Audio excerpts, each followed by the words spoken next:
अस्सलाम वालेकुम dear students, hope you all will be fine. आज का हमारा लेक्चर है सेंटेंस के बारे में। पहले हमने क्लॉजेस के बारे में पढ़ा था कि क्लॉजेस क्या होते हैं और फ्रेजेस क्या होते हैं। तो अब हम फर्दर सेंटेंस स्ट्रक्चर के बारे में पढ़ेंगे कि सेंटेंस का कंप्लीट स्ट्रक्चर कैसा होता है। जैसे कि आपको स्क्रीन के ऊपर नजर आ रहा है कि सेंटेंस के स्ट्रक्चरली 4 टाइप्स होती हैं। Number 1 simple sentence, number 1 simple sentence, number 2 compound sentences, number 3 complex sentences and number 4 compound complex sentences। अब इन sentences के साथ हम फर्दर इनकी मजीद डेफिनेशन पढ़ेंगे। सिंपल सेंटेंस के अंदर वन इंडिपेंडेंट क्लॉज होता है। अच्छा, अब बात हो रही थी क्लॉज की जो हम पढ़ चुके हैं। अब इंडिपेंडेंट क्लॉज और डिपेंडेंट क्लॉजेस क्या होते हैं। क्लॉज का आपने पहले समझ लिया था कि सब्जेक्ट और वर्ब का यूनिट होता है। अब सब्जेक्ट और वर्ब का इंडिपेंडेंट क्लॉज ऐसा यूनिट होगा जिसमें हमें बात पूरी और मुकम्मल समझ आ जाएगी। लेकिन डिपेंडेंट क्लॉज एक ऐसा सब्जेक्ट और वर्ब का कॉम्बिनेशन होता है जिसमें अभी बात जारी होती है और हमें मुकम्मल तौर पर समझ नहीं आती। उसको किसी ना किसी फुल स्टॉप से, सॉरी कॉमा से, बट से, दैट से या किसी भी कनेक्टर के साथ ज्वाइन किया जाता है। लेट्स सी, पहला हमने सिंपल सेंटेंस के बारे में पढ़ा कि वन इंडिपेंडेंट क्लॉज, बहुत ही सादी सी बात, ही वर्क्स हार्ड।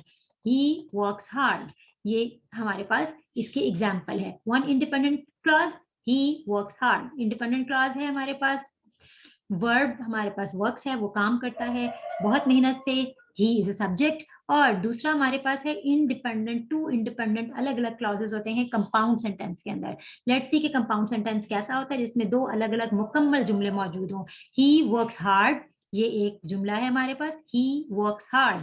और हमारे पास दूसरा जुमला है आई एम लेजी, और इसको कनेक्टर ने ज्वाइन किया हुआ है, दैट इज एंड। इसका मतलब हुआ कि कंपाउंड सेंटेंस एक ऐसा जुमला होता है जो दो जुमलों को आपस में मिला देता है। He works hard and I am lazy. I am lazy को आप अलग से देखेंगे तो एक मुकम्मल सेंटेंस है, ही वर्क्स हार्ड भी एक मुकम्मल सेंटेंस है। इसका मतलब है कि ये दोनों इंडिपेंडेंट सेंटेंसेस हैं।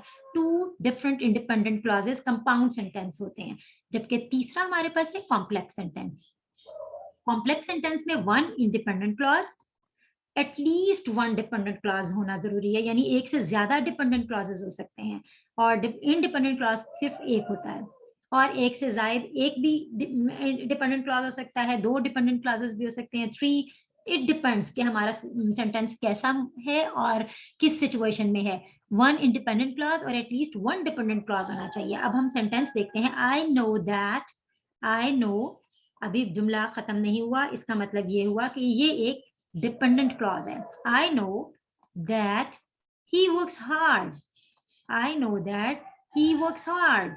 अब आई नो जो है वो हमारे पास कैसा कैसा क्लॉज है हमारे पास जनाब। आई नो जो है वो डिपेंडेंट क्लॉज है, dependent. I know is one dependent clause और ही वर्क्स हार्ड जो है वो इंडिपेंडेंट क्लॉज है, ये इंडिपेंडेंट क्लॉज है। तो अब हमने ये देखा कि कॉम्प्लेक्स सेंटेंस कंपाउंड सेंटेंस से किस तरह से मुख्तलिफ है। कंपाउंड सेंटेंस दो अलग अलग मुकम्मल सेंटेंसेस का मजमुआ होता है, जबकि कॉम्प्लेक्स सेंटेंस एक डिपेंडेंट क्लॉज और एक इंडिपेंडेंट क्लॉज से मिलकर हमने यहाँ बनाया। डिपेंडेंट क्लॉज एक से जायद भी हो सकते हैं, लेकिन इंडिपेंडेंट क्लॉज वन होगा। चौथा और आखिरी स्ट्रक्चरली सेंटेंस को डिस्ट्रीब्यूट किया गया है compound complex means combination of complex and compound sentences के दोनों तरह के सेंटेंसेस को मिक्स कर दिया गया, यानी multiple independent and at least one dependent clause. यानी हमारा एक ऐसा सेंटेंस होना जरूरी है जिसमें एक से ज्यादा इंडिपेंडेंट क्लॉज लाजमी हो और कम से कम एक डिपेंडेंट क्लॉज हो। ज्यादा डिपेंडेंट क्लॉजेस भी हो सकते हैं मगर एक का होना जरूरी है और डिपेंडेंट क्लॉज का ज्यादा होना जरूरी है, दो, कम से कम दो इंडिपेंडेंट क्लॉजेस जरूर हो। Let's see the sentence I know that. अब इसमें आई नो जो है वो एक डिपेंडेंट क्लॉज है और हमारे पास कितने डिपेंडेंट क्लॉज होना जरूरी है, कम से कम एक। तो हमारा एक शर्त तो पूरी हो गई। दूसरी है दैट, यानी कनेक्टर से हमने ज्वाइन किया। ही ऑलवेज वर्क्स हार्ड, ही ऑलवेज वर्क्स हार्ड एक मुकम्मल जुमला है, यानी मुकम्मल एक dependent clause, sorry independent clause, one independent clause. But फिर हमने अगला कनेक्टर ज्वाइन किया I am lazy. I am lazy भी एक मुकम्मल जुमला है, यानी एक और इंडिपेंडेंट क्लॉज। तो कितने इंडिपेंडेंट क्लॉजेस हमारे पास हो गए, दो, यानी कम से कम दो इंडिपेंडेंट क्लॉज होने की शर्त पूरी हो गई। इंडिपेंडेंट क्लॉज एक हो गया, ये नंबर वन हो गया, और इंडिपेंडेंट क्लॉज नंबर 2 हमारे पास ये वाला है, आई एम लेजी वाला, ठीक है। ये हमारे पास एक और इंडिपेंडेंट क्लॉज हो गया, यानी 2 इंडिपेंडेंट क्लॉजेस हो गए, और यहाँ पर हमारे पास एक डिपेंडेंट क्लॉज हो गया जो कि इसकी शर्त को पूरा कर रहा है। ठीक हो गया, सॉरी, डिपेंडेंट क्लॉज। अब हम चलते हैं नेक्स्ट की तरफ। ये हमारी आज का लेक्चर हो गया जिसमें हमने सेंटेंस की 4 एग्जाम पढ़ी। Thank you so much. इंशाल्लाह we will be together in the next lecture. So anxiously, I'm also anxiously waiting for your comments.